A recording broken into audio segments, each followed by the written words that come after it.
to restore Biafra, because you know say na only Biafra, if we restore Biafra, na where our peace will come from be that.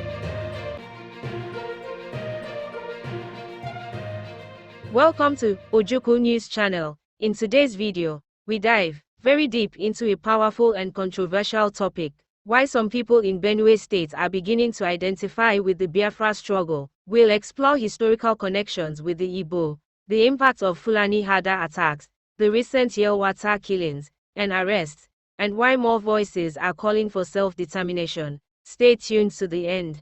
This is a story many Nigerians have never heard. Before the Nigerian Civil War, the Igbo people and many ethnic groups in Benue shared strong cultural and economic links. In colonial times, Igbo traders traveled widely across what is now Benue State, bringing cloth, salt, and other goods. Many Idoma and Tiv communities engaged in trade and intermarriage with Igbo neighbors. Culturally, there are shared values, respect for elders, communal living, and elaborate traditional ceremonies. These old ties created a sense of familiarity between eastern Nigerians and parts of Benue that has never entirely disappeared. Agatula, now we don't get single one pawpaw again. We don't cut our pawpaw down because of them. And they say no any farm where we go farm again. They say that side now their mother's land. Anytime where we call them, so make we and them talk is. They say yeah now their mother's land. So we must leave their motherland for them. We can't tell them say how there can't take with their motherland. They say that place now their motherland, so we must live and there for them. Can't tell them say we no go feel live and for them. Say this one our own. How Benue come in our mother's land? Where una come up from? Where una will know say here a Fulani get her. Fulani no get any place for Benue. How here come in our mother's land? They say there na their mother's land. That's why they kill our people anyhow. If they carry cow or enter any farm, they shop anything. If you talk, say white cow will shop you or something. If you did that farm, they will kill you for that farm. They will follow some people in the night. They will follow our people. They come house. They kill people anyhow. So they think on tire us. Now like this. Now can say now like this. We ready to fight. We ready to fight. Since we don't get support from the government, we ready to fight. Anywhere where the fight won't take us to, we ready to fight and to restore Biafra, because you know say now only Biafra, if we restore Biafra, now where our peace will come from be that. And me I stand today as a member of Biafra.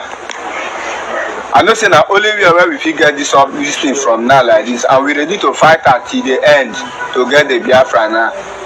You say what makes that you people doesn't have pawpaw again? I didn't hear you very loud and clear. I say what makes you don't have pawpaw again? Yeah. Why we don't get pawpaw again? We say for our land, then they enter inside pawpaw.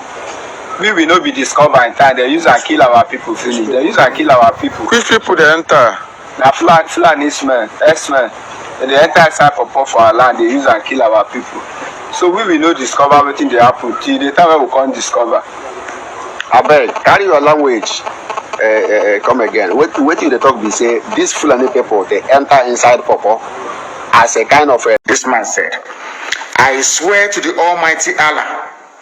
Translate for you. It's on my Twitter. I don't know if it's on my Facebook page. That is why, because of these things, that is why Facebook is busy blocking, banning, suspending people. What did this man say? I'll take off my glasses to read. This man said, I swear to the Almighty Allah, that is the government, the same APC government that our brother was talking about earlier, that gave us arms. I am saying this for people that believe in one Nigeria. That is why I'm... Who are they? Who created this Nigeria? Who created these people that cannot reason very well? Let me read what this man said. I swear to the Almighty Allah, that is the government, that is APC government, so-called Buhari government, that is giving arms to us. Fulani don't know what gun is. We are only headsmen. Cows don't give birth to guns. I swear to Allah, we are on our own, and the government gave us AK-47. I am not afraid to say the truth. Bishop Coker, are you listening? When the Igbo stand up to demand for their state, for their nation, or protection for them, and suddenly the government knows how to unleash this thing on them and go after them to stop it. If the Yorubas stand up to do anything, they know how to release the army to stop the Yorubas. And we saw what has happened in Kaduna State, in Benue State, and in Plateau State, and many other states. That after these terrorists have invaded communities and killed people, when the people rise up to defend themselves, suddenly Tinubu is a Yoruba. So they are trying to show to him.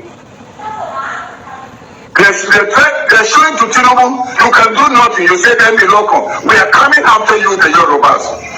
They've also done it in the east. So there's no way in Nigeria that's safe. That's why we are calling on all the tribes, every tribe in Nigeria, let's team up together as one and chase these people out. Do you remember that many of them were coming full trailer loads during COVID when people were not moving around? But they were coming to the south because they had distributed these terrorists, these headsmen, armed.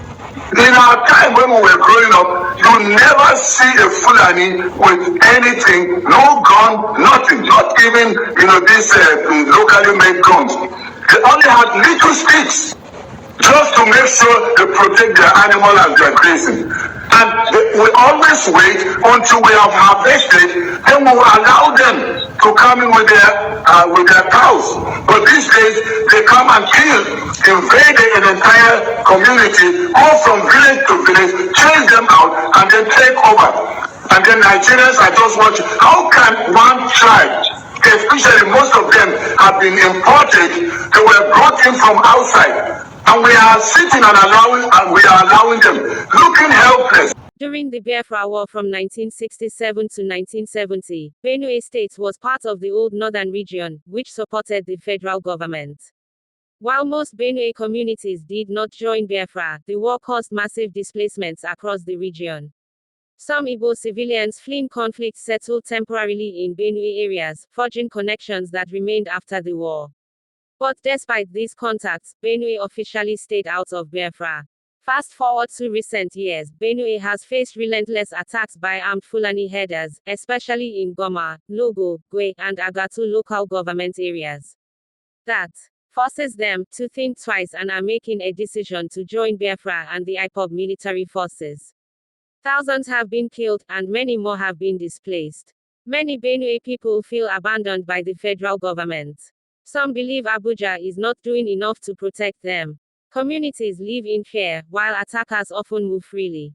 One of the most shocking incidents happened recently in Yelwata, Goma local government.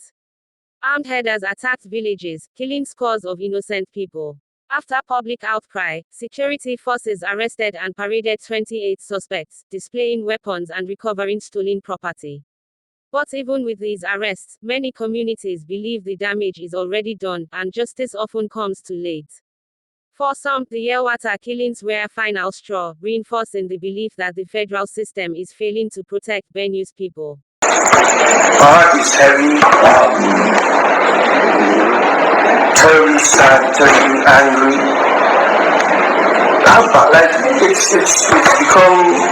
It's become a national emergency. What's going on in my state, Benue State? I can't wrap my head around. Man, I don't even know what to say at this point in time, because it's going to be disassociated. You will condemn the thing. This has to stop. This thing has to stop. It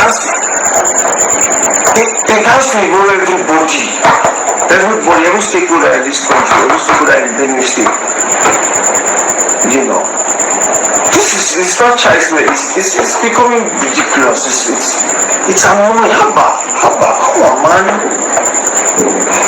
I don't even know where to start expressing my sadness, my grief, my anger, my frustration. For this thing to keep happening over and over again. Every time we call on the governor, we call on the president, we call on oh man, this thing is not fun anymore. It's gone beyond just condemning. Serious action, serious action needs to start to take place. Every stakeholder, we need to come together, we need to fight this backward.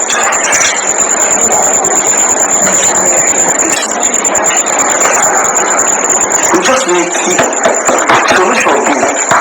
In this climate of insecurity and frustration, a segment of Benue youth is turning toward the Biafra movement. Let's look at why. 1. Shared feelings of marginalization. Both the Igbo and many Benue communities feel politically and economically sidelined. 2. Repeated attacks and impunity. The Yelwata attack and others have fueled the perception that Nigeria cannot guarantee their safety. 3. Identity and survival. For some, Biafra represents a vision of a nation that will protect its own people. 4. Online mobilization. Social media has connected pro-Biafra activists with Benue youths, spreading the narrative of solidarity. Officially, the Benue State government has never endorsed Biafra. Leaders have emphasized the importance of unity and staying within Nigeria. Some Benue elders warn that aligning with Biafra could provoke more conflict. The Nigerian military has declared IPOB a terrorist group.